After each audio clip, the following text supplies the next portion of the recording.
Então, começaríamos então a tal mesa redonda. Eu começava, quer dizer, não vale a pena apresentar os convidados, porque já foram mais que apresentados, e seguramente que têm perspectivas diferentes, até vindo de diferentes faculdades, enfim, diferentes áreas temáticas. Mas eu começaria por fazer aqui um desafio, que era, primeiro, viram a mensagem da ministra Helena Fernández. Portanto, está em cima da mesa no que quer dizer, no que diz respeito à questão da precariedade, enfim, dos investigadores em Portugal, uma iniciativa chamada FCT Tenure, ou Tenure, que já vai na sua segunda edição. Já houve uma tentativa de lançar cá para fora um documento, depois foi refeito e agora virá outro, um bocadinho na base que viram. Portanto, 1000 posições, depois mais 400, enfim, em determinadas condições, que não sei se estão todos familiarizados com as condições que estão em cima da mesa, talvez alguns saibam, mas o financiamento que está previsto é um financiamento que diz respeito quer à docência, quer à investigação, que pressupõe haver uma candidatura por parte de quem estaria interessado em receber estas posições, uma universidade, uma faculdade, um centro de investigação com autonomia, mas cujo financiamento a 6 anos compreende apenas os primeiros 3 e nos primeiros 3 uma percentagem desses 3 anos. O que levanta aqui algumas preocupações e inquietações, naturalmente, a quem se vai lançar nesse tipo de iniciativa. De qualquer das formas, é uma iniciativa, ela estará para a discussão muito em breve. E eu começava com a Alexandra, que está aqui da extrema esquerda, da mesa, à minha esquerda, para falar um bocadinho das suas preocupações. E sendo da carreira de investigação, na verdade, todos os meus colegas, embora sendo também investigadores, estão na carreira docente, gostaria de ouvir um bocadinho, digamos, as suas preocupações no que diz respeito, em particular, a esta questão das carreiras de investigação, como é que elas vão poder ser estabilizadas no interior da Universidade do Porto, em particular, que é onde estamos, mas no país em geral, sendo certo que este é um tema, obviamente, na ordem do dia. Muito obrigado. Obrigada. Boa tarde a todos. Como o professor Pedro disse, sou investigadora aqui na faculdade. Agradeço a oportunidade de estar aqui também a falar um bocadinho das nossas ansiedades enquanto investigadores, das nossas angústias com a questão da precariedade. Penso que hoje, não sei se vou conseguir representar a opinião de todos, mas foi me pedido para falar da minha opinião, da minha visão enquanto investigadora. Espero conseguir ecoar um bocadinho das preocupações que são comuns aos investigadores que trabalham em todo Portugal, na Universidade do Porto e aqui na nossa faculdade. Penso que a nossa grande preocupação é com a precariedade. Eu própria sou aqui contratada na faculdade com um contrato de SEC institucional e estou no meio de 6 anos que esse SEC representa. Portanto, começo a ver, a aproximar-se no horizonte, aquele momento em que vou ficar também sem um contrato, sem um emprego, e ter que procurar outras fontes de financiamento, outras posições, e não saber onde é que vou parar, nem o que vou fazer da vida. Não é? Mas acho que essa é uma situação que é comum a muitos investigadores que estão a trabalhar em ciência em Portugal, embora seja reconhecido, não é, que a ciência é um pilar importante da universidade, do ensino superior. Esse trabalho da investigação é carregado por investigadores que têm um contrato precário. Embora sejamos um conjunto de profissionais com uma carreira e com um desenvolvimento, digamos assim, bastante substancial em termos profissionais, não é? Nós somos realmente profissionais de ponta, estamos constantemente desafiados a conseguir manter-nos atuais com a literatura, novos métodos, novas linguagens de programação, novos desafios. A ideia de conseguir inovar, buscar respostas a desafios sociais, é uma constante luta, um constante desafio a que nós nos colocamos todos os dias. Portanto, somos profissionais de ponta que, no entanto, não recebemos o devido valor dentro da universidade. Não é? O modelo de gestão da universidade é baseado, é alicerçado na ideia da docência, principalmente porque essa é a única, não é, digamos assim, o único profissional que está ali estável dentro da universidade. E a ciência em si é deixada nas mãos daqueles que vão ser um trabalho precário, que vão ser explorados ao longo desse tempo. Portanto, que não são valorizados. Eu acho que, nesse sentido, é uma posição bastante injusta para os investigadores e que nós estamos aqui sempre, não é, a tentar lutar para que ela possa se modificar. Claro que é um debate corrente, qual será a forma da mais justa forma de acolher os investigadores de forma sensata dentro da universidade. Tem duas posições na mesa, não é, de um lado tem a proposta de que poderíamos efetivamente ter uma carreira de investigador na universidade, ou que seria mais, não é, condizente com o atual modelo de docência, que houvesse docentes investigadores, não é, que houvesse um docente mais investigador. Eu acho que em ambos os casos, acho que os investigadores estariam satisfeitos com ambas as soluções, contanto que houvessem realmente, efetivamente, oportunidades para absorver pelo menos uma grande parte desses investigadores que estão em Portugal, porque, de fato, ao longo dos anos, não tem havido oportunidades para que os investigadores estejam dentro da universidade. E, portanto, acho que passa pela solução de que haja maior financiamento para a ciência em Portugal, que haja realmente um compromisso em reter esses profissionais altamente qualificados, que todos os dias estão a tentar se manter na linha de ponta dentro das suas áreas de investigação. Portanto, não vejo outra solução a não ser realmente maior financiamento, maior oportunidade, um compromisso sério de reter esses profissionais que estão sempre a se mobilizar e se desenvolver e a carregar a ciência em Portugal. É preciso assumir que a ciência, de fato, é um pilar da universidade, que não pode ser deixada simplesmente como um trabalho precário, explorado, de pessoas que vão passar a sua vida a tentar entrar ou ter alguma estabilidade, mas vão estar à mercê de flutuações injustas, digamos assim, nos financiamentos e, digamos assim, interesses diversos. Acho que é preciso um compromisso realmente em assumir que somos profissionais e que precisamos estar integrados. É preciso haver um maior compromisso em juntar investigação e ensino. Afinal, se a investigação é um pilar essencial da universidade, então eu acho que é preciso assumir que precisamos de profissionais dedicados também à investigação. É preciso assumir que há essa necessidade. Podemos, sim, encontrar um lugar dentro da universidade para conciliar a investigação e docência, talvez na figura de um mesmo profissional ou na figura de dois profissionais com perfis mais específicos, investigador e docente. É isso. Obrigada.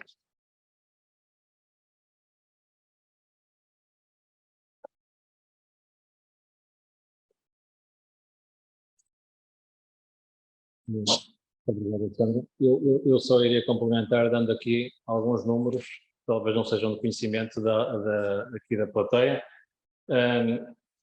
Vamos falar de alguns números aqui.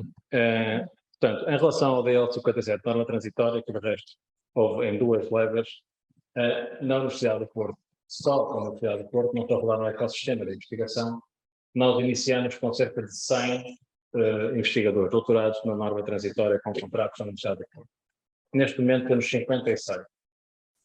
Portanto, já houve uma redução significativa do número de DL 57 norma transitória, em resultado de variedíssimas questões. Alguns deles passaram para SECs individuais ou institucionais, outros foram outros projetos, outros foram contratados como docentes, outros foram para outros locais, outros desistiram dos seus contratos, foram para mudar de vida, enfim, muitas coisas aconteceram, mas na verdade cerca de metade do DL 57 norma transitória da Universidade do Porto, entretanto, estão noutras situações, como aqui acabei de expressar. Nós temos na Universidade do Porto cerca de 500 investigadores doutorados neste momento, em diferentes tipologias, os tais 56 de norma transitória, que também assim, para que se perceba, temos SECs institucionais, SECs individuais, algo à roda de 75, não sei precisar agora o número, e SECs institucionais também um número deste nível, e depois temos, obviamente, investigadores doutorados ao abrigo de projetos específicos que duram 2, 3 anos, às vezes mais. Portanto, temos uma panóplia muito grande de investigadores doutorados em diferentes posições, em diferentes categorias e, portanto, diferentes tipologias. E isto é só a Universidade do Porto que eu estou a falar. Eu não estou a falar do ecossistema da Universidade do Porto, que é os tais que permite chegar entre os 20% aos 25% daquilo que ciência que se faz em Portugal, porque o ecossistema da Universidade do Porto, se começaram instituições que têm nesse próprio, eu já vou ao Henrique Barros, que é diretor de uma dessas instituições, o SPUC, que tem autonomia jurídica para contratar quem entender, etc., e fazer, portanto, os seus projetos autonomamente, enfim, a ligação com a Universidade do Porto, mas, na verdade, uma entidade diferente. Se formos para o entorno todo do ecossistema da Universidade do Porto, nós vamos triplicar esses números. Nós correspondemos aqui a 1/3 destes números, passamos para os 2/3 estarão fora. E estamos a falar do 3S, do CIVI, do Requinte, do CIMAR, do INES, eles conhecem, do SPUC, que está aqui, e uma série de outras questões. Portanto, o número é muito significativo, há muitos DL57 normas transitórias nestas instituições, há muitos SECs individuais e institucionais também nestas instituições, e há muitos doutorados em projetos também nestas instituições. Portanto, só estou a dar nota da dificuldade do problema e dos números que estão em cima da mesa. Nós, como sabem, na Universidade de Porto temos cerca de 2.000 docentes. Só para ficarem mais ou menos com números um bocadinho grosso modo. Portanto, é o número de docentes que temos neste momento na Universidade de Porto. Claro, qualquer solução deste tipo terá que também encontrar resposta nacional, para além de haver resposta nossa, que também podemos fazer, e dar, e devemos dar, mas também terá que haver algum respaldo nacional na resposta a esta circunstância, é o que eu gostaria aqui de trazer. Dito isto, para não me alongar, para também não estar a monopolizar aqui o tempo, eu iria perguntar ao professor Henrique Barros, que naturalmente, como diretor do SPUC, uma dessas entidades do ecossistema de investigação da Universidade do Porto, onde participam docentes de várias faculdades, sabemos disso, o que é que representa para o SPUC, naturalmente, a dificuldade dos momentos que aí vêm, de que os instrumentos que estão disponíveis eventualmente não irão, para já de imediato, suprir as dificuldades, enfim, da estabilização dos investigadores que neste momento trabalham nos SPUC. Gostava de ouvir a sua opinião, se essa é o seu entendimento, ou se haverá outras questões, mas gostava de ouvir a sua opinião sobre isto. Obrigado, Pedro. Em primeiro lugar, eu queria agradecer muito este convite, honra-me tremendamente, com toda a sinceridade. E ainda por cima, porque eu provavelmente só tenho um conjunto de banalidades e com sotaque tripeiro, não tem nada de original. Mas isto parece estou a fazer o papel da ministra, não é? Antes de responder àquilo que o Pedro disse e me perguntou, eu gostava de dizer aqui as outras coisas. A primeira, talvez porque quando vinha para aqui me cruzou a mente um título de um poeta que agora é menor, mas quando eu era novo era muito importante, como espera, que é Viver Sempre Também Cansa. E já cansa esta conversa, porque eu entrei para a universidade em 1975. Aliás, é bom que se note, por causa de muitos discursos que andam por aí. Foi a Faculdade de Medicina do Porto foi a primeira a exigir números clausos. Éramos 1.200 candidatos, ficamos 200. Deixou-me gente para a dentária, para o desporto, muitas coisas foram criadas, a nutrição, foram criadas para resolver esse problema. Aliás, explica porque é que agora andamos no Ai Jesus com os médicos, porque os professores da minha universidade em 1984 queriam fechar o curso de medicina, porque havia médicos a mais. Pensei que era só fechar o ICA. Não, era mesmo a faculdade de medicina. As entradas da faculdade de medicina. Mas também havia quem quisesse fechar o ICA, ainda é. Não é o meu caso. E então, toda esta conversa que nós ouvimos sempre sobre a relação entre o ensino e a investigação. Posso dizer, por exemplo, da Faculdade de Medicina, nos anos 70 havia uma senhora que era física profissional, que estava na carreira científica. O resto eram todos professores. E os professores não gostavam, na altura, aliás, por duas razões. Ainda por cima ela não era médica, que era uma coisa que incomodava muito e ainda hoje incomoda na minha faculdade.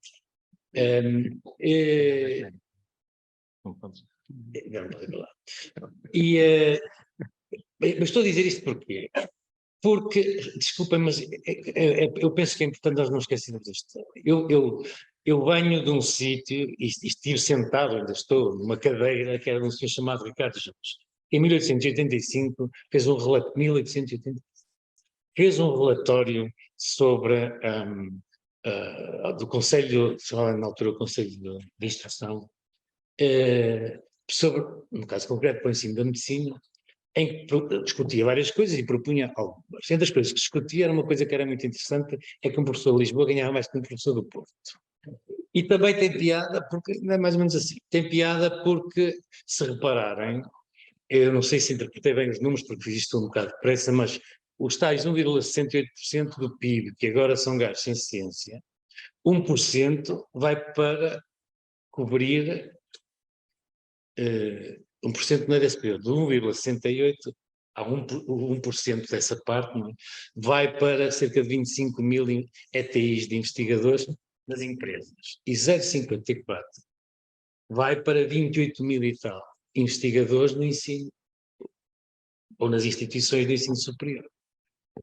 Portanto, estas diferenças para o exercício teórico da mesma função permanecem, só que vão revestindo coisas distintas. E era interessante perguntar-nos porquê. O que é que isso, como é que isso influencia o emprego científico.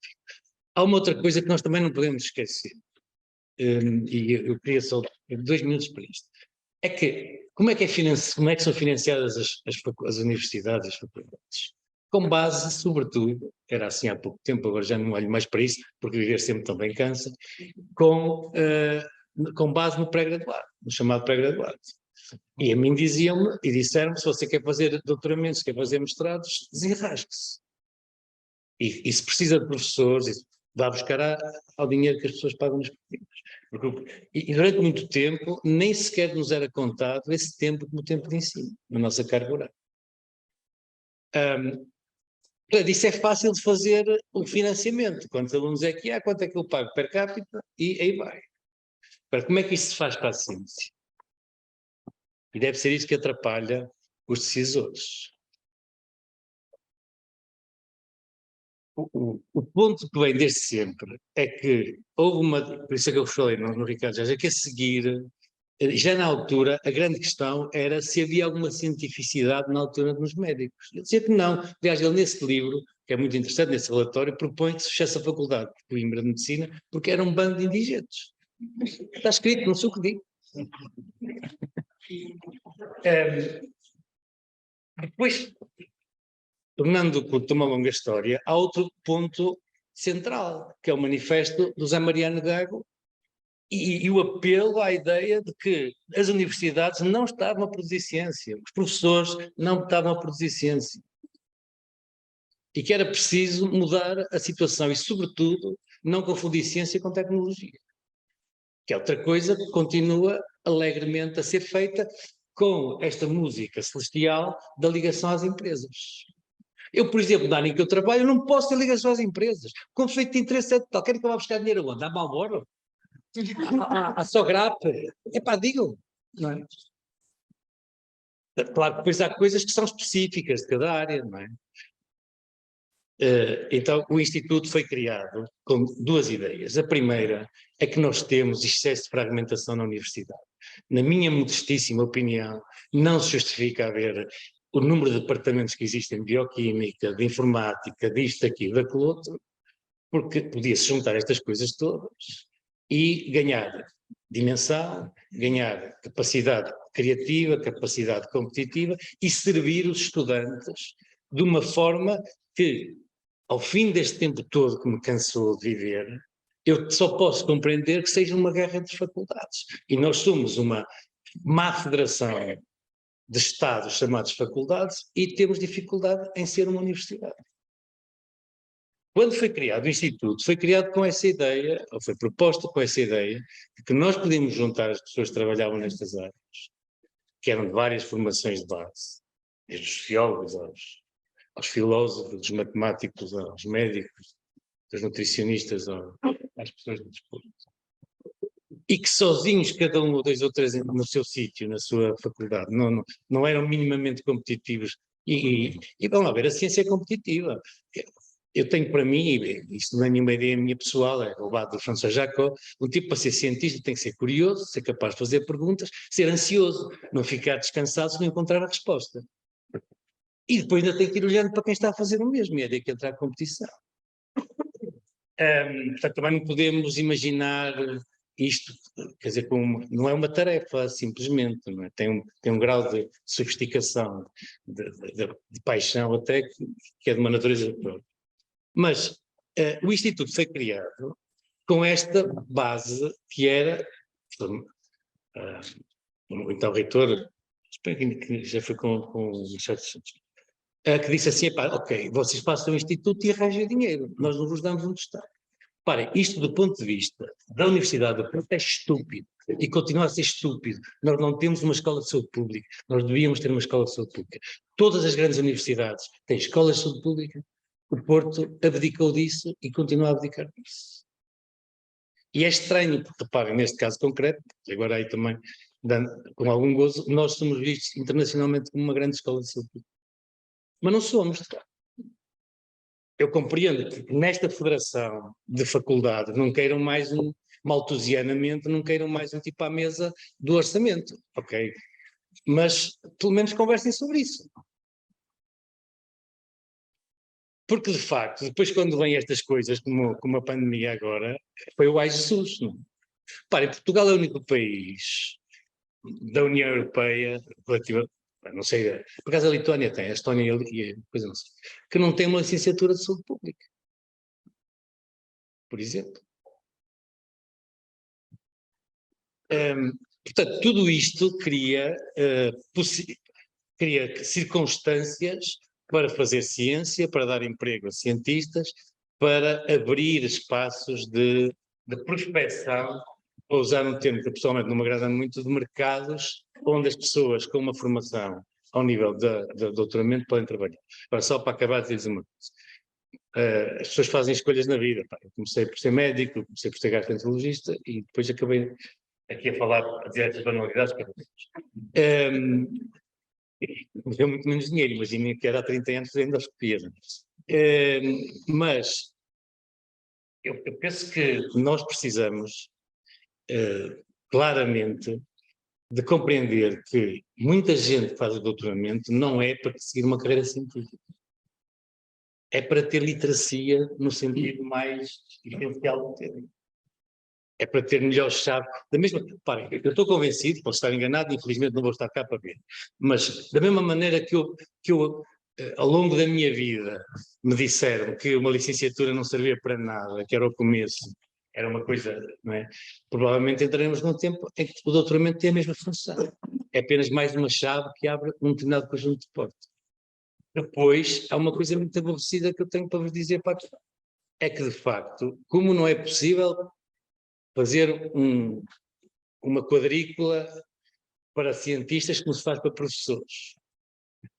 Como a nossa progressão é essencialmente horizontal e as universidades têm visto isso, não abrem concursos. Pessoas sobem horizontalmente, vão ganhando mais, não é? Estão assim uns saltos, mas não há concursos.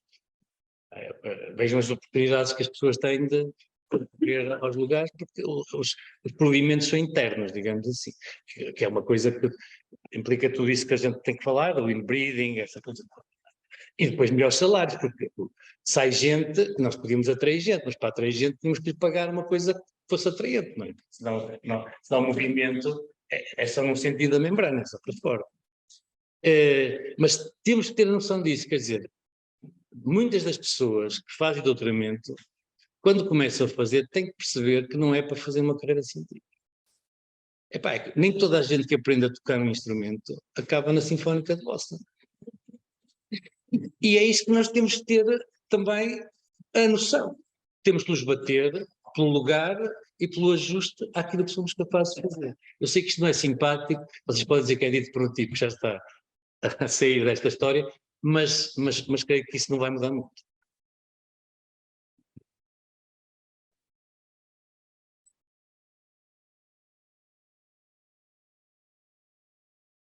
Muito bem.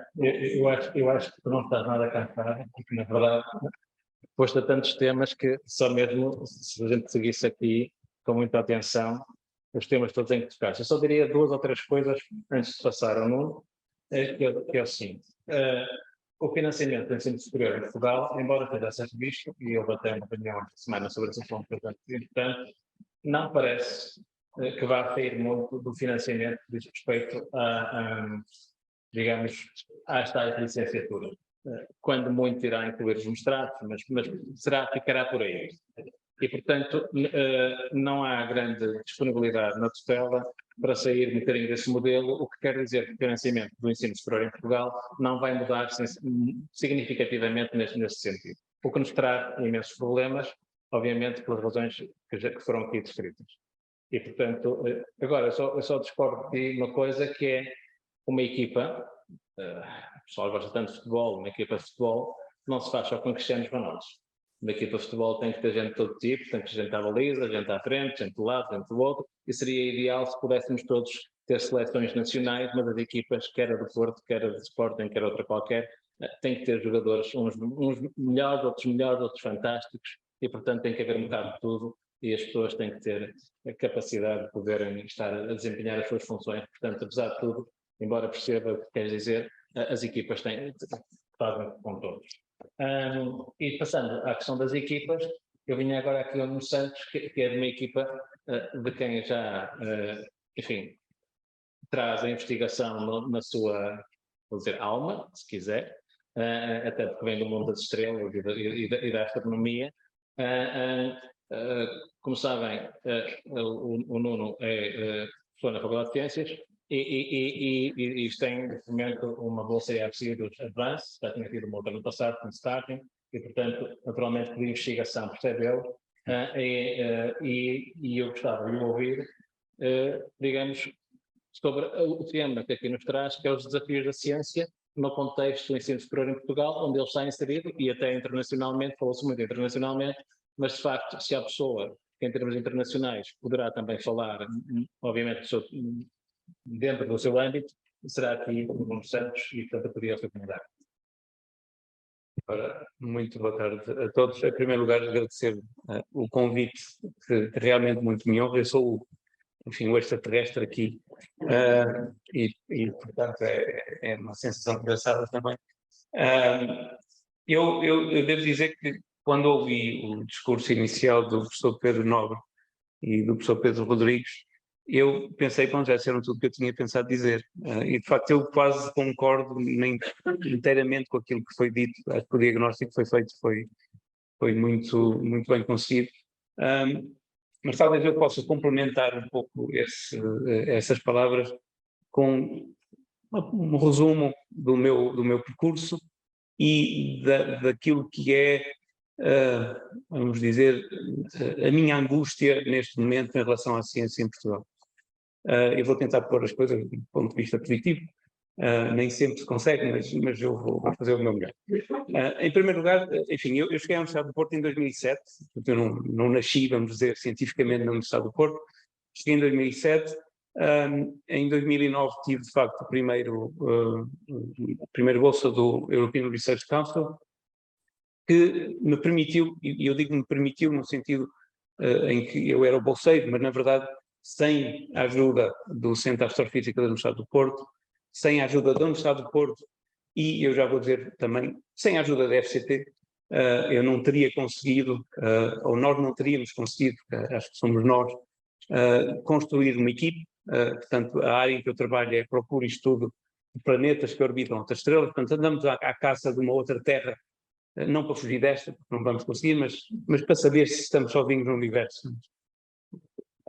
Portanto, a equipe começou a crescer com essa alavancagem da bolsa do RC, naturalmente sem o financiamento nacional, que foi também conseguido, não teria sido possível crescer ao ponto de que hoje nós dois temos cerca de 15 investigadores e 10 estudantes de doutoramento a trabalhar na equipe.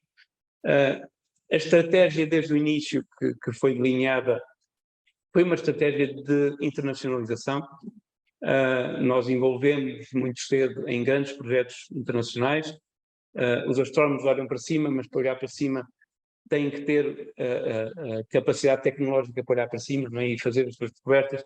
E nesse âmbito nós fizemos uma série de parcerias internacionais que nos permitiram também atrair de fora investigadores um pouco de todo o mundo, que hoje integram a equipe. E o financiamento nacional aí foi chave, obviamente, porque uma bolsa do UFC tem uma duração limitada, e se não fosse um financiamento nacional que permitiu manter contratos através do programa Investigador FCT ou do programa agora de estímulo, não é? E também atrair projetos, enfim, de financiamento nacional que foram mantendo o funcionamento das coisas, nós não estaríamos aqui. Portanto, eu não posso deixar, obviamente, de agradecer também a FCT por esse esforço. Obviamente que aquilo que nós todos vimos nos últimos anos, eu costumo dizer que foi-se embora a Troika e a Troika levou o financiamento da ciência. Ainda hoje fui rever os números, só por curiosidade. Em 2014, a FCT gastou cerca de 100 milhões de euros em projetos de investigação. Em 2017, eram 20 milhões. Não há números, o histograma na página da FCT não tem nada a seguir a isso. Portanto, eu não sei exatamente os números a seguir, mas certamente não chegámos aos 100 milhões. É o investimento, eu não sei quanto é que é gasto efetivamente, não é? Mas pronto, em todo caso estamos ainda abaixo daquilo que nós tínhamos em 2014. E isso é muito preocupante, porque o resultado disso é que nós temos uma equipe, e eu posso dizer, nós temos na equipe investigadores que estão naqueles 2% daquela estatística que a Universidade de Stanford, não é, faz, e que não conseguem ter um contrato de investigador do estímulo. Não é?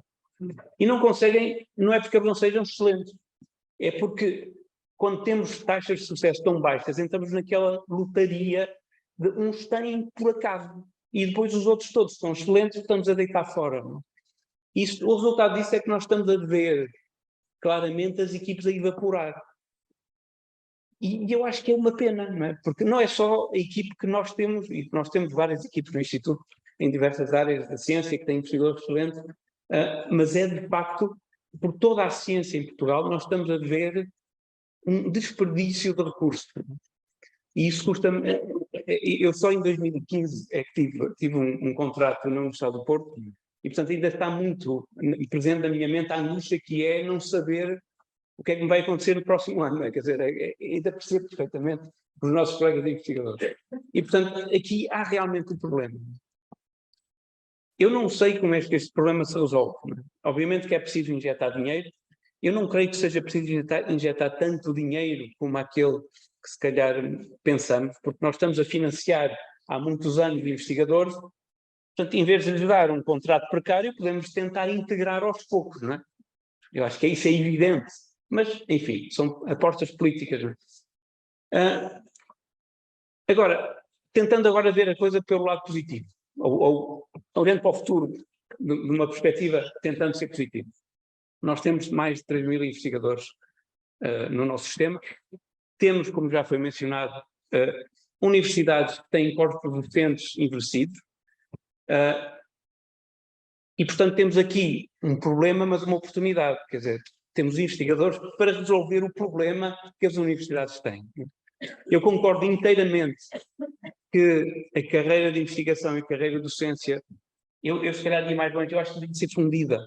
Eu não vejo necessidade de termos duas carreiras separadas.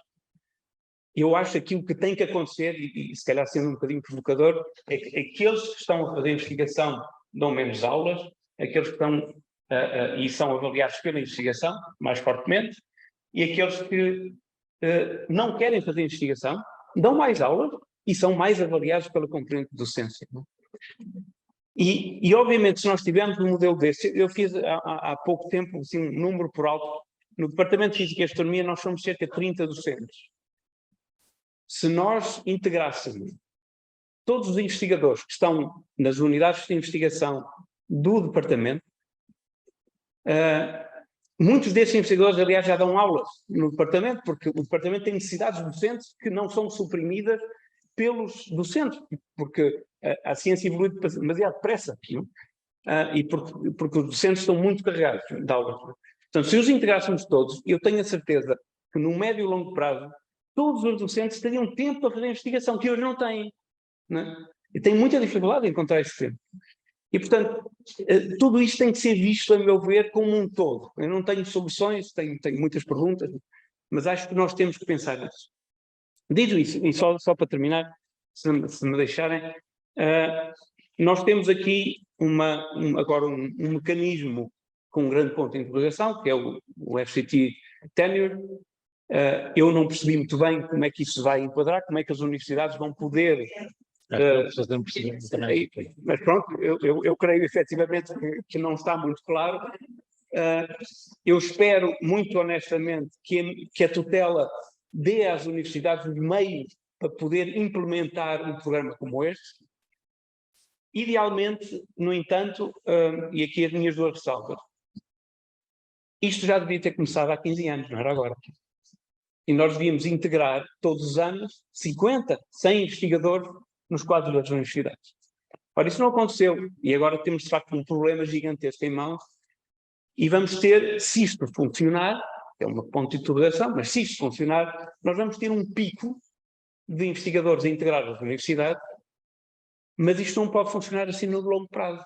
Quer dizer, é bom que tenhamos agora um pico, porque de facto há muitos investigadores de grande qualidade que merecem integrar o sistema e temos uma necessidade do lado das universidades de integrar essa gente e a oportunidade de os integrar, mas a ciência move-se muito depressa e nós precisamos de ter a capacidade para que isto seja um processo regular, porque é a única maneira disto funcionar. Cada vez que há picos assim, depois pararmos de integrar gente, nós vamos essencialmente congelar em 2025 e depois, se calhar, daqui a 20 anos estamos outra vez com o mesmo problema e por aí fora. Portanto, isto tem que haver um processo mais sistemático, mais regular de contratação de investigadores, não é de investigadores, como eu digo, é investigadores /docentes nas universidades. A segunda ressalva, e aqui eu acho que é o papel que a universidade pode ter neste processo, e eu tenho a certeza que o Dr. Pedro Rodrigues deve estar a pensar nisso, é se tivermos, de repente, 1.400 investigadores novos, e porque nós não vamos poder integrar todos, não vamos agora fazer juízos de valores se todos merecem ou não, isso é uma outra discussão, então nós vamos ter uma oportunidade tão boa e tão única que temos que escolher bem. E, portanto, temos que ser capazes de ter uma estratégia, perceber o que é que nós queremos que a Universidade do Porto seja daqui a 10, 20, 30 anos e contratar com base numa ideia clara daquilo que nós queremos. Não deixando de fora pessoas só porque estão em unidades de investigação de fora da universidade, ou seja, que estão no perímetro, não deixando de fora as pessoas que por acaso não estavam no sítio certo, na altura certa, como aconteceu quando houve o processo do pré-PAP, que eu acho que de boas intenções está um inferno cheio, e acho que foi um bom exemplo. Entraram pessoas, independentemente da sua qualidade, que por acaso tinham assinado contratos nas instituições certas, tendo ganho concursos na mesma call de outros que por acaso assinaram nas instituições erradas, entraram. E portanto esses erros não podem ser, a meu ver, cometidos de novo, e pronto, eu vou ficar por aqui, se calhar já por lenha suficiente para queimar, mas muito obrigado.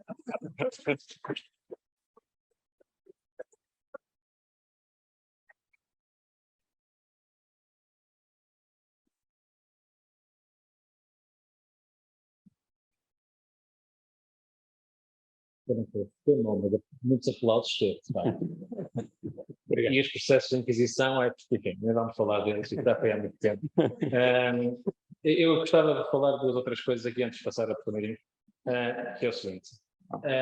Seguramente que a Universidade do Porto não vai ter 1.400 investigadores, se o programa for de 1.400 não será todo para a Universidade do Porto, e teremos que ver também o que é que esse programa de facto significa no terreno e como é que em termos práticos isso vai ser implementado. Não é ainda muito óbvio, quer os aspectos financeiros, quer alguns detalhes do programa, saberemos isso se calhar seguramente em breve, mas poderá ser um mecanismo a ser utilizado, mas teremos que ver como é que isso na prática se estabelece.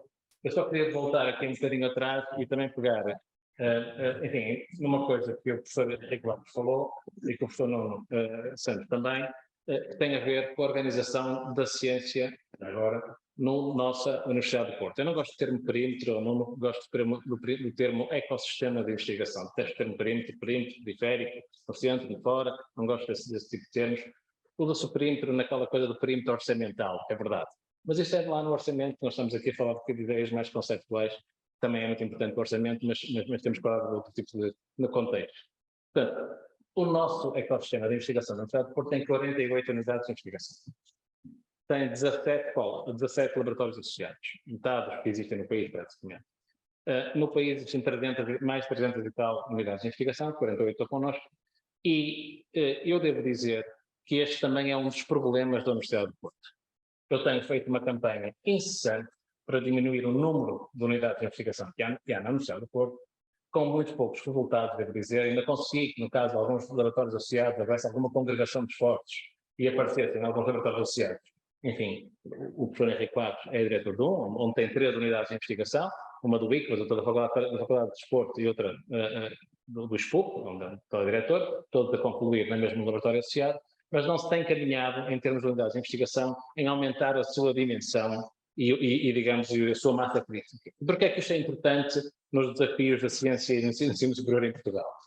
Precisamente no que diz respeito também ao emprego científico, os instrumentos que estão disponíveis que poderão ser utilizados e poderão condenar uma certa contribuição, como se lembram, os laboratórios associados, por exemplo, prevêem a contratação de 10% dos membros integrados em contratos permanentes, mas para além dos laboratórios associados, mesmo nas unidades de investigação, quanto mais pequenas são as unidades de investigação, e nós temos unidades de investigação neste momento que estão com dificuldade em reunir os números necessários para se apresentarem novamente à avaliação no final deste ano, quanto mais pequenas são as unidades de investigação, mais difícil é justificar a presença de vários investigadores por razões orçamentais, que poderiam ser justificadas por outras, mas por razões de ordem prática e orçamental torna-se mais complicado. Se forem unidades de investigação maior, seguramente poderiam, enfim, ajudar um bocadinho nesse contexto. E os atores no terreno, estas unidades de investigação, como sabemos, são criadas bottom-up, e, portanto, enfim, diz respeito à liberdade individual das pessoas e de se agruparem como entenderem, não tem facilitado, isso é verdade, não tem facilitado a junção de esforços, que poderia ser muito útil no que diz respeito a esta questão. Portanto, eu só dava este pequeno chega, também acho importante terem noção de, às vezes, algumas dificuldades que estão no terreno, e, portanto, acho que temos que caminhar ainda assim, tentar encontrar aqui formas de poder congregar mais esforços, sendo certo que esta congregação de esforços, todo este sentido que eu vejo que é aquele que devíamos seguir, poderia ajudar um bocadinho no que respeita a esta questão, porque os financiamentos poderiam vir para unidades de investigação se fossem mais avultados, se elas fossem maiores, talvez pudessem ser uma parte deles realmente consignados permanentemente, terem investigadores permanentes de uma forma mais evidente. Claro que eles já o podem fazer neste momento, mas levantam algumas preocupações. Dito isto, eu passava ao professor José Meirinhos, como sabemos, chefe de filosofia, presidente da Comissão de Ética, e, portanto, terá uma visão, naturalmente, dos desafios da ciência em Portugal, e, portanto, gostava de o ouvir nesta questão. Obrigado. Obrigado e boa tarde a todos. Agradeço também ao Sr. Diretor o convite para participar neste colóquio e creio que em nome da Faculdade e também em nome pessoal damos parabéns à Faculdade de Psicologia, sobretudo, e de Ciências da Educação, e sobretudo por terem escolhido temas difíceis para uma festa para a celebração. Geralmente as festas são mais escapistas, mas é preciso coragem para escolher temas destes. Eu venho de uma faculdade que geralmente não é identificada com a investigação, e com a investigação por vezes socialmente invisível. Na faculdade temos 8 unidades de investigação, com metodologias bastante diferentes das humanidades, com temas relacionados com as línguas, a tradução, estudos literários, estudos de história da arte, mas também os estudos do âmbito das ciências sociais, como a sociologia, a geografia, os estudos africanos. E eu pertenço a uma área que costuma ser diluída entre as duas, mas que provavelmente nem é das humanidades, nem é das ciências sociais, que é a filosofia. O Instituto de Filosofia é uma dessas médias unidades, com cerca de 55 investigadores integrados, 18 docentes da Faculdade de Letras, o que quer dizer que é uma unidade que tem, como acontece com outras unidades da Faculdade, tem uma capacidade de atração de membros que não pertencem à carreira docente, mas são doutorados e, pelos critérios da FCT, têm alguma fonte de rendimento, têm algum emprego, e destes membros temos 10 investigadores com estas diferentes categorias que a FCP tem multiplicado, a norma transitória, o SEC individual e também os investigadores contratados pela unidade com financiamento da FCP e também uma Marie Curie que começará em breve o seu contrato. A estrutura, eu falarei do que eu conheço um pouco é da área da filosofia, que tem a unidade de investigação coincide praticamente com o âmbito disciplinar do departamento. E isto cria alguma coincidência, permite formar sinergias também, mas cria também dificuldades e, sobretudo, cria desperdício nos recursos com duas organizações que coincidem praticamente entre si. É um tema que eu voltarei mais tarde. Os problemas que nos colocam são o subfinanciamento, o envelhecimento do corpo docente, a precariedade dos contratos dos investigadores, a endogamia e a baixa mobilidade. São todos importantes e estão todos relacionados, como acontece sempre com os problemas. Um problema nunca vem só e todos estes dão a impressão que, resolvendo um deles, se poderiam resolver todos os outros. E tendemos a pensar que todos os problemas provêm do financiamento. E nós nunca teremos um financiamento suficiente para resolver apenas com financiamento os problemas que se nos colocam. Qualquer uma das 5 maiores ou das 10 maiores universidades do mundo, qualquer uma delas, creio, tem orçamentos anuais superiores a todo o orçamento de ensino superior do sistema de ciência em Portugal inteiro. O que dá um pouco a dimensão da nossa escala, da nossa capacidade de produzir e também de competir com outras grandes instituições. E provavelmente, tendo todo o financiamento que todos nós consideramos que seria justo, que seria merecido para as nossas instituições, não resolveriam todos os problemas. E, na minha opinião, não resolveria a maior parte dos problemas. Eu creio até que é possível, com o mesmo financiamento que dispomos hoje, poderíamos ter muitos dos problemas resolvidos, ou ter alguns dos problemas resolvidos. E isso também é de nossa responsabilidade. Nem todos os problemas resultam da falta do pouco financiamento, nem todos os problemas resultam das decisões ministeriais. Eu acho que nós devemos também assumir muitas responsabilidades em relação à maneira como gerimos a nossa instituição, as nossas instituições e como trabalhamos. Creio que dependemos muito e ficamos sempre muito dependentes da tutela, do que a tutela nos oferece em cada momento.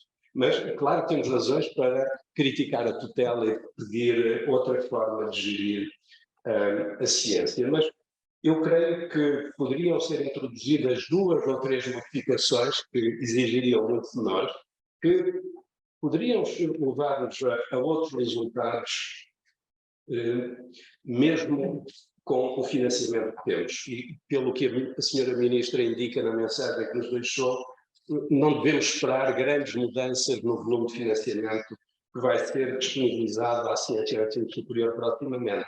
A mim pareceu que o que ali estava a ser dito é que ocorrerão transferências de financiamento de uns programas para outros programas, sem que se anuncie muito aumento de financiamento. O que é que poderia melhorar, além do financiamento, obviamente, que esperemos que seja aumentado? Eu creio que deveria existir melhor planificação que tenha em conta a natureza do ensino superior e a natureza da ciência que nós pretendemos produzir. Estamos a criar, na minha opinião, uma disfunção no ensino superior ao distinguir cada vez mais a ciência, a produção da ciência, dos departamentos e do ensino. É curioso o título da nossa sessão, que é a ciência no ensino superior. Já tendemos a ver a ciência apenas como uma parcela do ensino superior. Cada vez mais não atribuímos uma função de investigação aos departamentos. Consideramos que a investigação, tendemos a considerar que a investigação cabe às unidades de investigação e os departamentos distribuem serviço dos docentes e organizam os cursos. Eu creio que, a prazo, esta separação entre as duas atividades será negativa. Precisamos de constantemente produzir ciência, produzir investigação, e a maneira de internalizar na sociedade é através da formação universitária. através da formação dos profissionais ou daqueles que vêm frequentar os cursos também pelo seu interesse, mas que depois transportam esse conhecimento para a sua atividade, para a sua vida pessoal e para a sociedade. Se olharmos para a investigação como algo separado do ensino e dos departamentos, creio que é algo que não ocorre em nenhum outro país da Europa ou do mundo. Eu não conheço nenhum outro país que tenha unidades de investigação separadas dos departamentos e que os departamentos não sejam financiados para fazer investigação. E os nossos departamentos não são financiados para fazer também investigação. Eu acho que outra alteração que devemos esperar de nós mesmos e também da tutela é previsibilidade. A senhora Ministra usava também esta palavra. Temos que programar, pelo menos a médio prazo, programar o financiamento, programar os recursos, sobretudo identificar prioridades. Se não tivermos previsibilidade na nossa atividade, vamos fazer o que estamos a fazer agora, a mudar constantemente programas, a mudar constantemente a forma de aplicar o financiamento. A terceira modificação que creio seria necessário para fazermos mais com aquilo que temos seria simplificar o sistema de ciência da sua relação com o ensino superior. Nós temos uma imparável tendência para multiplicar e desmultiplicar entidades, programas que depois não comunicam entre si. E o que fazem sempre estas entidades, estes novos programas que são introduzidos, é reduzir o financiamento que estava alocado a outro programa. Este programa dos contratos com duração reforçada, o que vai fazer é alocar financiamento que estava atribuído a outros programas. Os novos programas geralmente não representam nem aumento de eficiência para o sistema, nem aumento de financiamento para o sistema. Representam apenas distribuí-lo de uma outra forma. A quarta alteração, que eu, como coordenador de unidade de investigação, também gostaria de ver, era uma maior estabilidade dos regulamentos e dos procedimentos. A cada novo exercício de financiamento, a cada novo programa, a cada novo concurso de programas, temos que estudar os regulamentos, as alterações dos regulamentos. A FCP até tem a prática de, além de publicar os regulamentos, agora até publica um documento a chamar a atenção para o que foi mudado naquele regulamento. Isto acontece em todos os processos de avaliação e em todos os processos de financiamento e em todos os programas.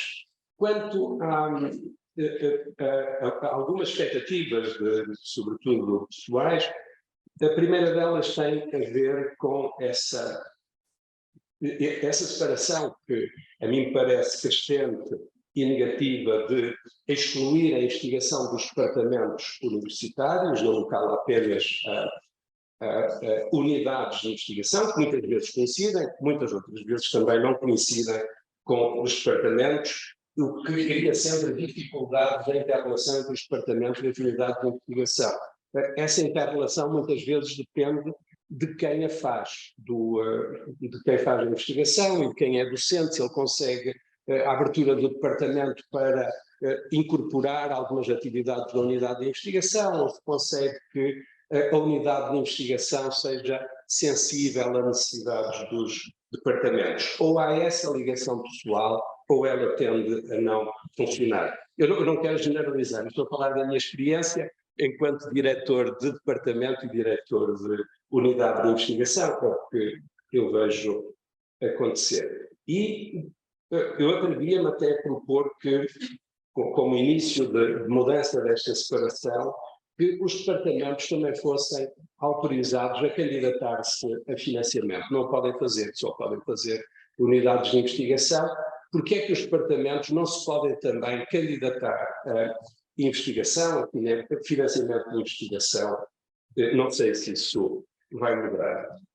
O outro problema com que nós nos debatemos é uma crescente burocratização da investigação, com os regulamentos, com os relatórios, com a constante verificação. Tudo isso é necessário, mas quem se dedica à gestão da investigação tem a maior parte do seu tempo absorvido em tarefas de gestão e de organização e tender cada vez mais a envolver mais pessoas e a ter que arrastar mais pessoas para estas tarefas de investigação, de organização e de gestão, retirando-as da investigação. Acho também que há um outro problema com uma forma muito desigual de reconhecer a gestão e o trabalho de gestão nas unidades de investigação.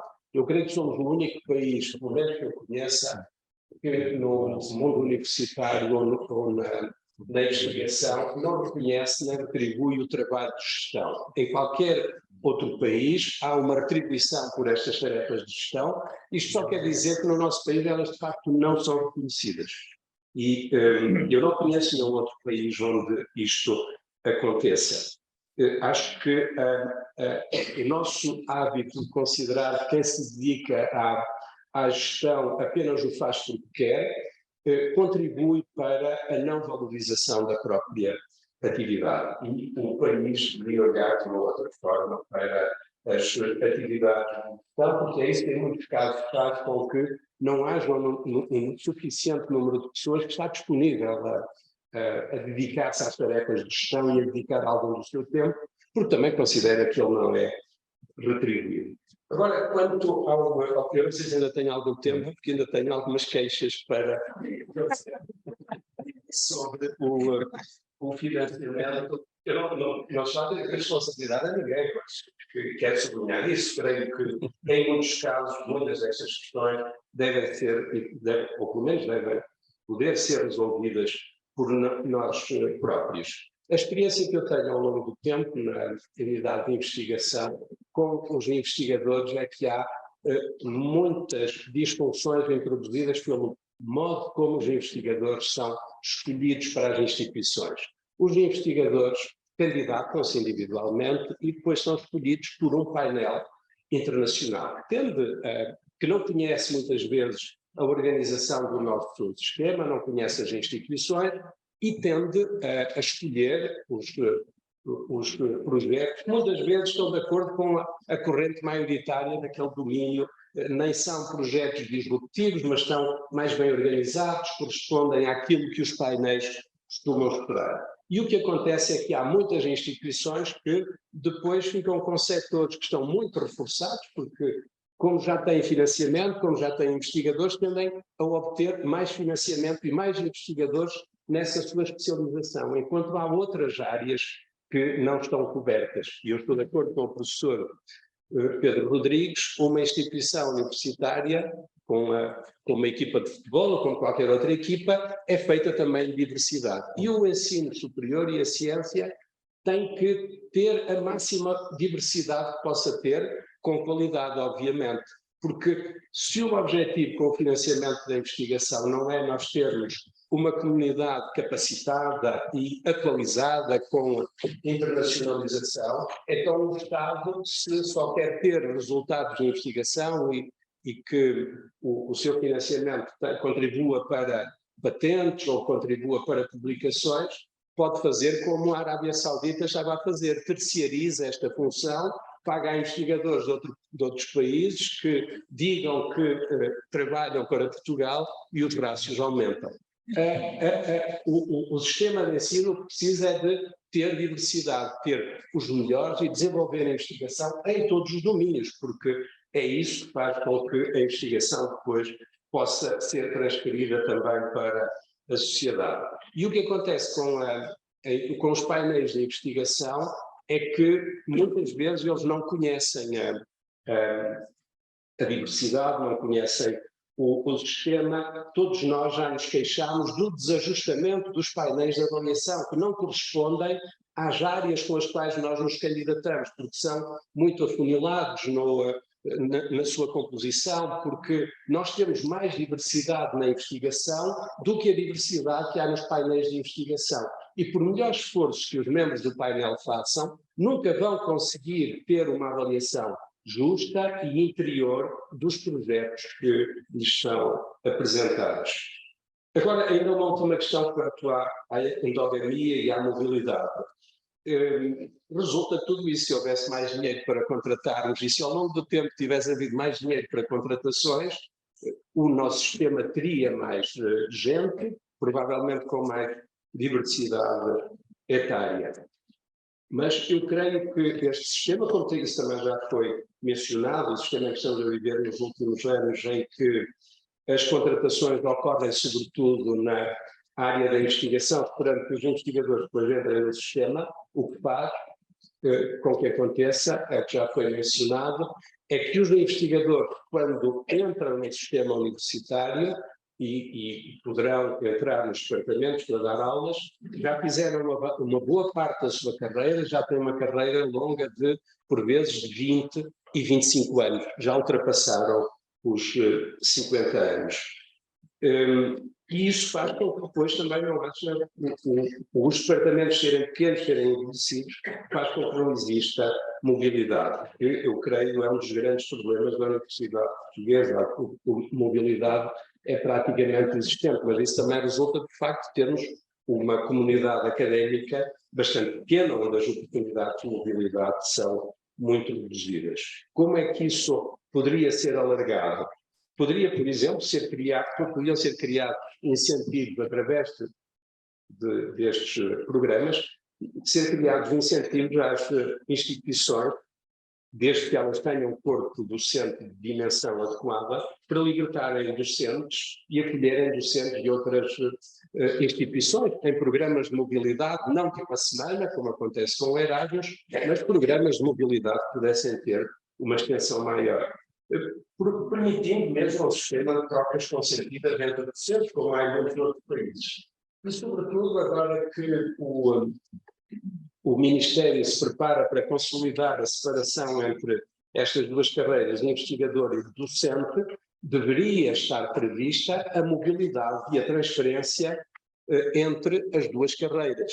Estou de acordo com o que disse o professor Nuno Santos, há docentes que podem preferir, ou há académicos que podem preferir ter uma atividade docente e investir menos na investigação, e também o contrário. Mas também deveria ser possível que um investigador temporariamente se dedicasse ao ensino e também um docente temporariamente se dedicasse exclusivamente à investigação. Se vão ser criados dois sistemas, deveria ser prevista a osmose e a transferência regular de uma carreira para outra. Bom, eram estas as minhas notas, peço desculpa por ter alongado.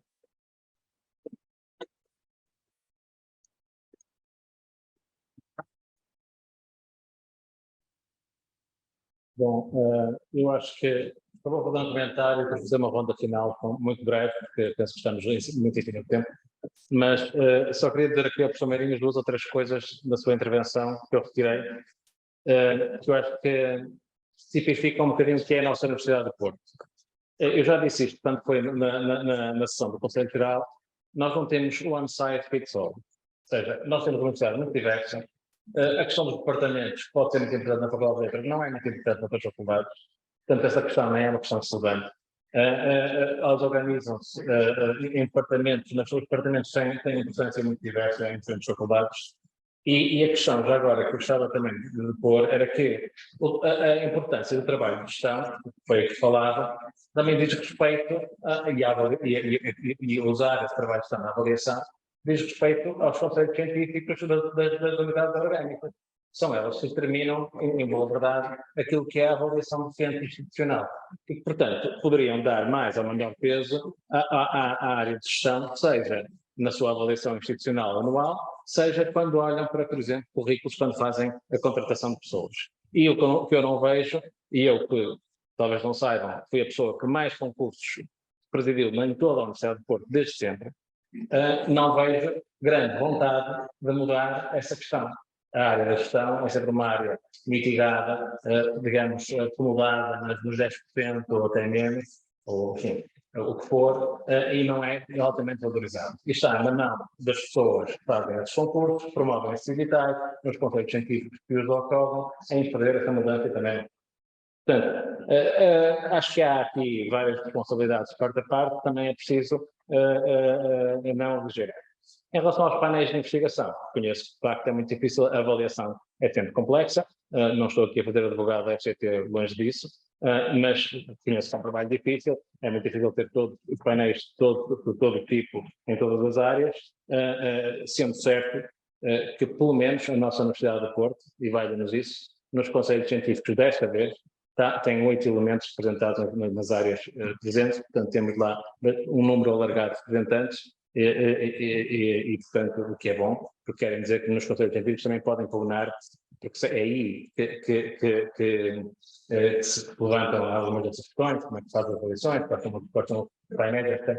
Portanto, eu agora, se calhar antes de fazer uma ronda final, ia perguntar ao público a intervenção.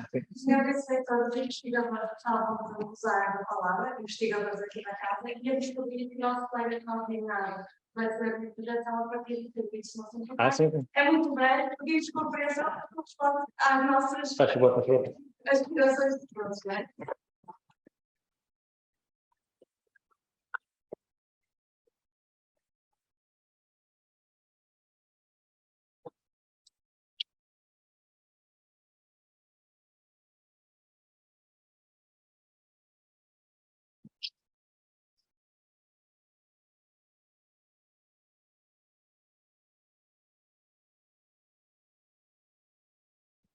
Bom, antes de mais, obrigado pela história, que é uma história que eu reconheço muito bem e que sei que é uma história verídica, pode ser um compósito de várias pessoas, mas que na verdade existe. E é aquilo que nos traz aqui preocupados, creio que a todos, por maioria da razão, os investigadores que estão a negro, mas também nós que estamos nesta mesa. Tenho pena não ter uma varinha de condão para poder resolver o problema com um passo de mágica, mas estamos aqui para trabalhar, para tentar encontrar soluções, e isso podem ter a certeza.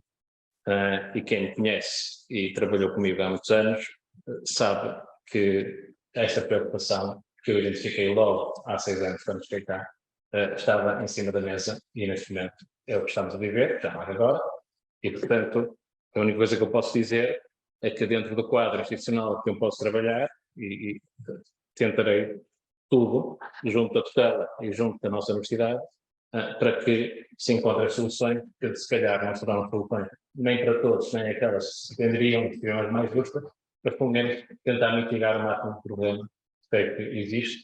Temos tido várias reuniões agora com investigadores nestas circunstâncias, como a Maria, e portanto temos, se vemos bem o problema, não vale muito dizer que eles também reconhecem a nossa dificuldade, enfim, as coisas são como são, mas o mais que eu posso dizer é que, como vice-diretor da Investigação e Inovação, tudo farei para que esse assunto estará sempre na ordem do dia, mas tanto quanto possível seja mitigado e se possa dar alguma resposta. Todos reconhecemos que a situação que aqui foi descrita não é digna de uma universidade que se pretende de investigação e não é digna de um país que se pretende europeu e que pertence à União Europeia.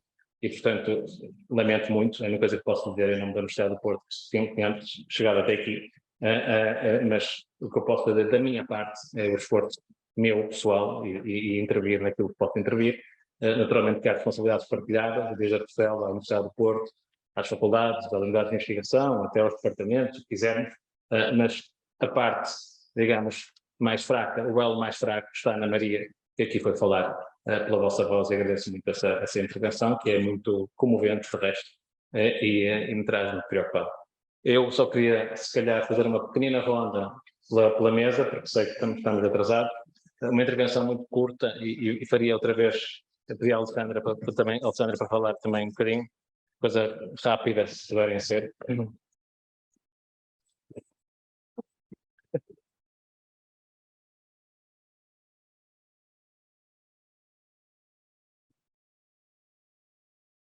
Obrigado. E, professor Pedro, aos colegas, acho que a história da Maria podia ser a história da Alexandra, vejo-me, não é, nas cores dessa investigadora, e acho que há, de fato, falta de um compromisso, não é, de mudança, para que se modifique a situação dos investigadores.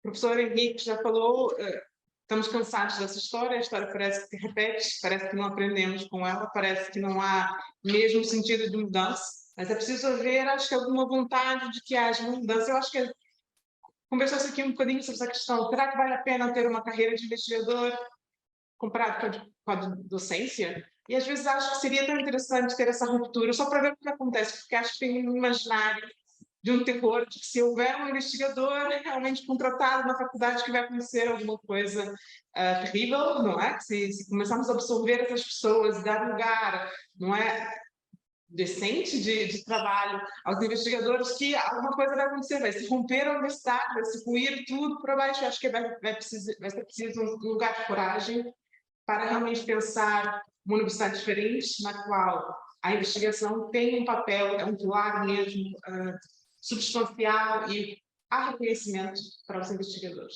Portanto, acho que é preciso haver um compromisso com romper esses ideais, ou esse modelo, de pensar somente na universidade como ensino, como docência, e não como um local de privilégio para a criação de conhecimentos. Muito obrigado. Se calhar precisamos então. Desculpem, talvez esteja aqui na abundância. Eu defendo claramente que haja uma carreira de investigador. Ponto. E que as pessoas têm que saber com o que contam, que é o problema. Quando aquilo foi mal interpretado, a história do apenas tocar violino, então não parar a vossa. Queria apenas dizer isto. Há um número limitado. E as pessoas têm que saber no que se estão a meter. E não fazerem promessas à entrada que depois não são asseguradas à saída, digamos assim. Por exemplo, eu não percebo porque é que a universidade não toma, digamos, o princípio de todo lugar a concurso.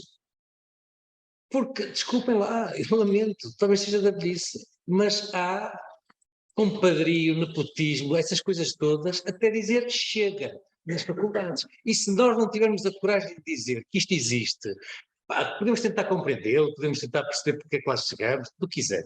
Mas se não tivermos a coragem de perceber que isto existe e que os concursos têm que ser sérios e que os melhores têm que entrar, seja lá, defina-se lá isto que sejam os melhores, não há saída. E como a Alessandra disse muito bem, os investigadores fazem medo a muita gente que está na docência simplesmente. Eu não vou dizer-vos o número, porque não vale a pena, mas vejam qual é a produção científica per capita dos docentes. Agora vemos o nome. Sim, ora bem, eu não tenho o estatuto do professor Henrique Barros para dizer as coisas com as palavras que ele diz, portanto vou ser um bocadinho mais comedido. Não estás perto da reforma, não é? Não, pronto, mas eu acho que nós temos que, enfim, quando temos poucos recursos, nós temos ainda mais responsabilidade de os usar melhor. E eu acho que, como eu disse há pouco, não vamos ter 1.400, certamente que não para o Estado do Porto, não sei quantas vamos ter, não sei quantas é que o Estado do Porto vai conseguir suportar, no fundo, porque isto não é só, como foi dito, vão-nos oferecer eventualmente 3 anos de contratos e depois a universidade é que tem que se desenrascar com o resto, tem que integrar isto tudo, não é?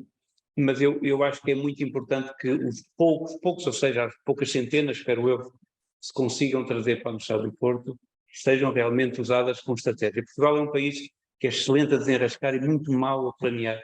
E eu sinto os ventos da mudança e eu creio que as coisas estão a melhorar, em particular aqui na Universidade do Porto.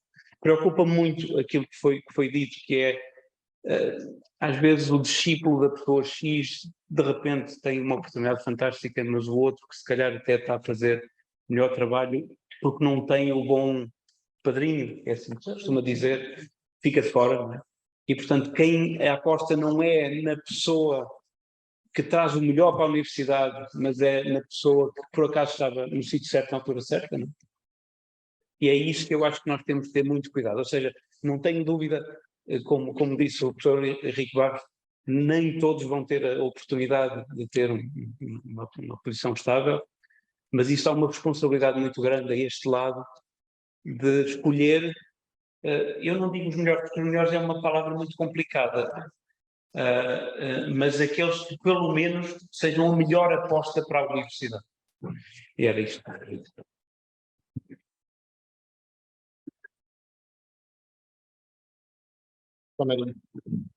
Obrigado. Também sobre os investigadores, eu ainda não percebi porque é que a FCT quer chamar este programa FCT Tenure, que até tem uma pronúncia contraintuitiva na acentuação, e porque é que a FCT não prefere chamar-lhe FCT estável ou FCT definitivo, porque parece ser essa a intenção, mas depois o nome do programa é escondido com uma palavra incompreensível do inglês.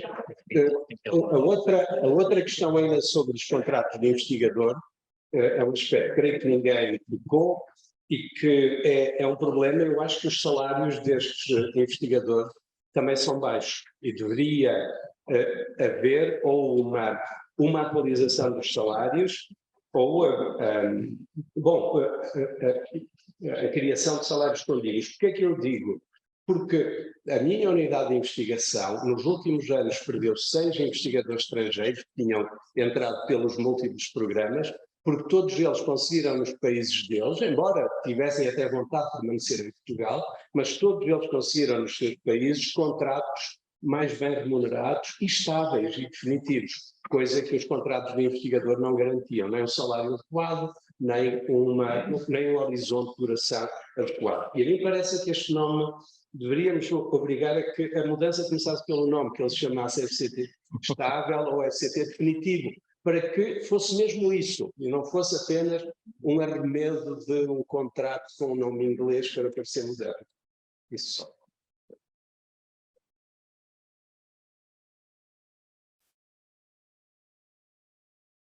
Deixa-me só primeiro agradecer aqui aos meus colegas da mesa e à Faculdade de Psicologia mais uma vez por levar a cabo esta iniciativa que é tão importante e deixar aqui uma nota talvez um bocadinho mais positiva. Desde há uns anos, esta parte, a Universidade do Porto tem um regulamento pessoal de investigação, que não tem e é funções privadas, porque somos uma fundação, que de resto foi copiada pela Universidade do Minho e copiada pela Universidade de Aveiro e por aí fora. Nesse regulamento há a carreira de investigação que está prevista e há vários diretores de faculdades que estão aqui e outros que não estão, que já têm investigadores de carreira contratados ao abrigo desse regulamento. Seja os pré-pares, que foram uma questão muito, muito particular, vamos chamar assim, sejam investigadores de carreira que foram contratados, até a arquitetura tem investigador de carreira neste momento contratado ao abrigo destes regulamentos. Os instrumentos existem, é possível contratar pessoas de carreira na área da investigação. De resto, as carreiras estão orientadas ao docente, o professor auxiliar é o professor auxiliar, o investigador principal é o professor associado, o investigador coordenador é o professor catedrático. Os níveis salariais são exatamente os mesmos e os princípios são exatamente os mesmos. Eu, como se podem imaginar, estive muitíssimo envolvido na criação desse regulamento, tanto conheço como ninguém, poderá ter ajustado, há coisas que naturalmente teremos que ajustar no regulamento, mas a verdade é que existe uma carreira. Portanto, também cabe um bocadinho à Universidade do Porto, e por mim falo, mas também falo dos diretores das faculdades e das unidades de investigação, encontrar eventualmente alguma forma de, se calhar, acentuar a pouca utilização deste mecanismo para investigadores de carreira no interior da Universidade do Porto.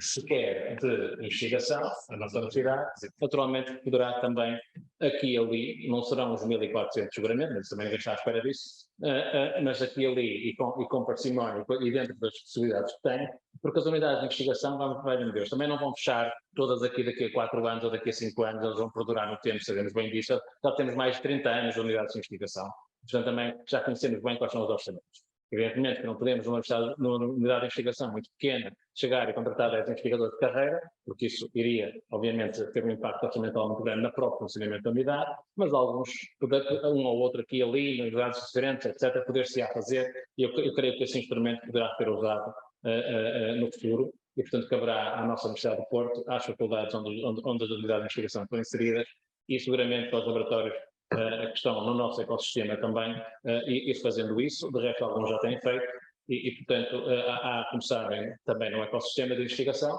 investigadores já contratados com contratos sem termo, em muitos desses institutos que conhecem. E portanto, há que ter agora um anglicismo, a leap of faith, e quer dizer, pensar que o futuro podemos também acreditar um bocadinho nele e ir de encontro, pelo menos ir mitigando o problema, se não resolver, pelo menos ir de encontro um bocadinho uma solução mais abrangente. É isso que eu gostava de dizer, agradecer mais uma vez à Faculdade de Psicologia E de resto penso que teremos que parar aqui, não sei se vai haver alguma coisa mais. Claro.